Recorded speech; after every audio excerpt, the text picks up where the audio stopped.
From a physics student in Cameroon to the UFC's most devastating knockout artist, Ateba Gautier has ended fights in under 90 seconds, but his latest battle revealed a shocking weakness. Today we dissect every knockout, every finish, and the unstoppable rise of MMA's African powerhouse, Ateba Gautier. Before we dive into these brutal finishes, smash that subscribe button for Band-Aid Battalion MMA. We bring you the most explosive breakdowns, the hardest hitters, and the fighters nobody else is talking about. Hit that notification bell because you don't want to miss a single knockout. Now, let's get into the violence. In the heart of Douala, Cameroon's bustling economic capital, a young Ateba Gautier made his mother a promise that would shape his destiny. While his peers chased footballs through dusty streets, Gautier buried himself in textbooks, driven by his mother's sacrifices and his grandmother's unwavering faith. Combat sports called to him at 17, but education came first.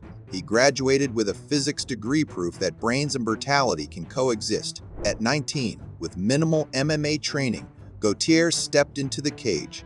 No extensive camp, no professional cornermen, just raw talent and hunger. His debut, a statement win that announced the arrival of someone special. 1 year after his debut, Gautier relocated to Manchester, England, searching for elite-level training.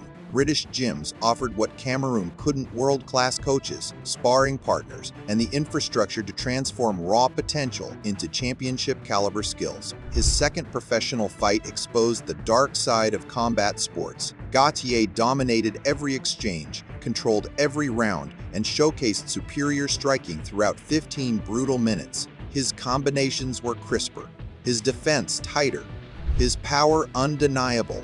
When the final bell rang, victory seemed certain. Then the judges' scorecards shattered reality. Robbery, hometown decision, the kind of injustice that breaks fighters mentally and destroys careers before they begin. Not Gautier. That night, staring at his reflection in the locker room, he made a vow that would define his entire career. Never again would judges determine his fate. Never again would politics, geography, or corruption steal what he earned with his fists. From that moment forward, every opponent would leave on a stretcher or their back. Decisions were no longer an option. Finishes became mandatory. 7 days later, Gautier returned to the cage with vengeance coursing through his veins. His opponent circled cautiously, respecting the power. Then it happened. Gautier feinted with his hands, drawing the eyes upward. The lead high kick came screaming over the top shin, meeting skull with sickening precision. His opponent's head snapped sideways, a gash splitting open above the eyebrow. He's just waiting for his moment. Oh, there we go. It's over. It's all over there. Blood cascaded down his face as Gautier swarmed forward, hammering home brutal follow-up shots until the referee dove in. TKO. First round. 1 week, one violent statement. This ignited an unprecedented run of destruction. Next came a Serbian striker, confident in his technical stand-up game. Big mistake. Gautier set it up perfectly orthodox stance. Jab to close distance, then seamlessly switched to southpaw mid-combination. The lead switch kick whipped across his opponent's jaw like a baseball bat. The Serbian's eyes rolled back. His body went stiff. He crashed face first onto the canvas, unconscious before he hit the ground. The crowd erupted. Gautier didn't celebrate, he simply walked away, knowing another soul had felt his power.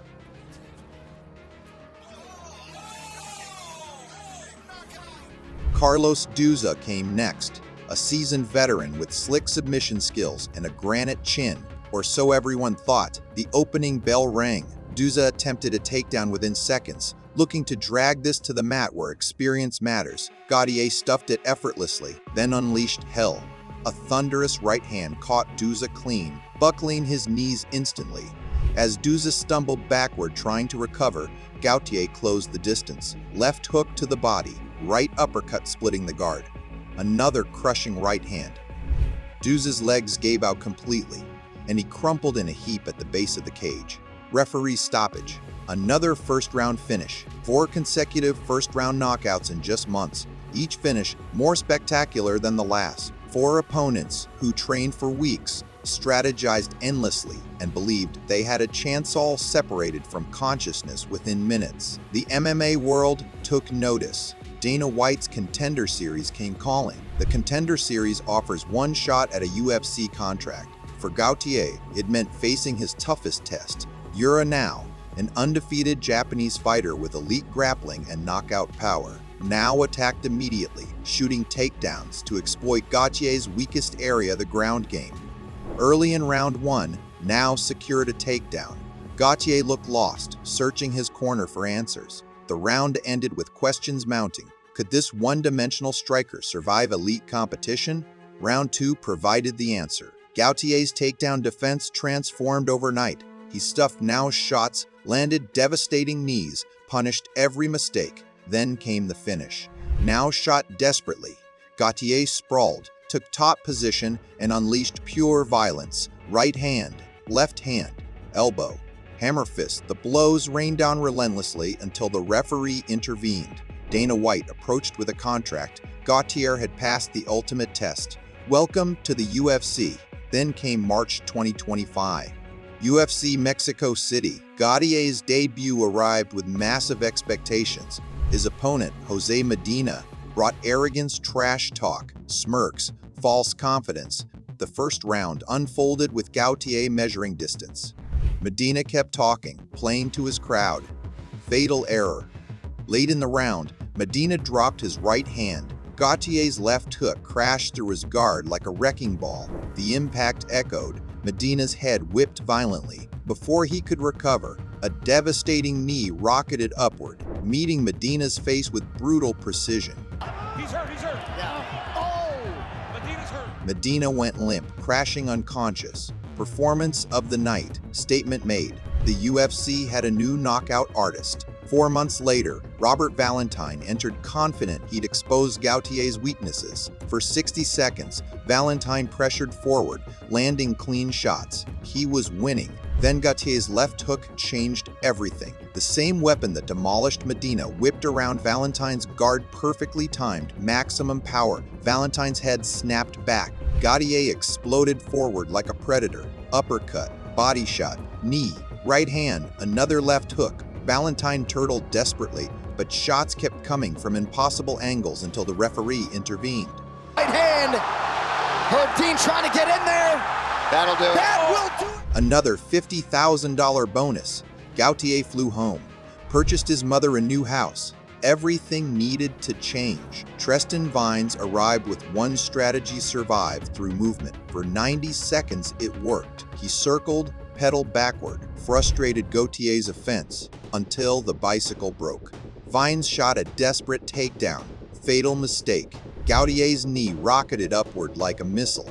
The collision was catastrophic. You could hear it in the cheap seats. Vines' momentum, combined with Gautier's explosion, shut his lights off instantly. Oh my God! How?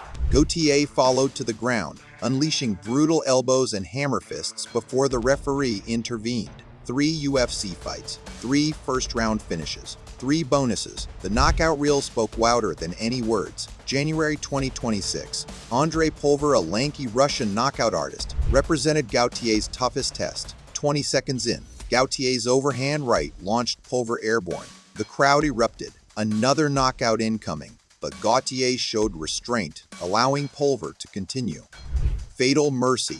Pulver's body kicks surgically targeted Gautier's lead elbow, causing visible damage. His southpaw combinations found their mark repeatedly, extending the fight into round 3. Gautier's first ever fatigue set in. Parade diminished. Unanimous decision victory, yes, but the invincibility cracked. The Russian proved intelligence and durability could neutralize raw power. At 23, Gautier possesses devastating power, youth, and relentless work ethic.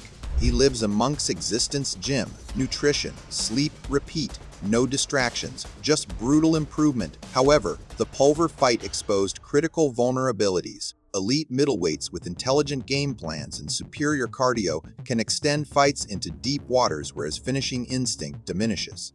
Can he develop championship-level cardio? Will his ground game stop world-class wrestlers? Does he possess the technical refinement for top 5 contenders? These questions remain unanswered. The blueprint to beat him exists. Whether Gautier evolves faster than opponents exploit his weaknesses determines his championship destiny. Gautier represents something larger than himself. He's the ideal successor to Francis Ngannou's African legacy in the UFC. He carries his nation's hopes, his family's dreams, and the aspirations of countless African fighters seeking inspiration. From physics lectures to knockout highlights, from Douala to Manchester to the UFC, from promising his mother an education to purchasing her a new home, Ateba Gautier's journey embodies the modern MMA dream. Whether he captures UFC gold or becomes a perennial contender, one truth remains absolute. When Gautier connects cleanly, lights go out. That's not opinion, that's physics. If this breakdown got your adrenaline pumping, smash that subscribe button for Band-Aid Battalion MMA. Hit the notification bell so you never miss our deep dives into MMA's most explosive fighters. Drop a comment below. Can Gautier become UFC champion, or will his weaknesses be exploited by elite competition?